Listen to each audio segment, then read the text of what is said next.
promotion karok. Karok pula. Tadi I dah belanja you makan kan. You makan apa tadi? Roti gardenia. RM1. Tukar duit ai. Tak payah.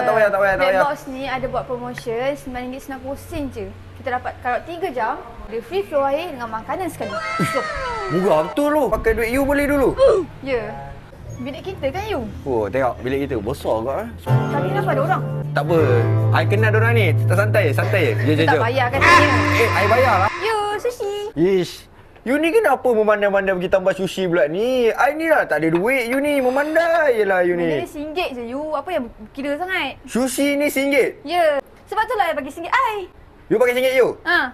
Pergi pakai lagi. Ni I punya. Nah, you air tadi haus sangat. You pergi order air memandai ni kenapa? Ini free flow. Bukannya I order. Ini semua free flow. Tak kalau tahu free flow, kenapa ambil 5 je? Pergi ambil lagi. Dah ambil. Dah pakai duit I kan? Ni kan free flow. Weh, best bro lagu ni you.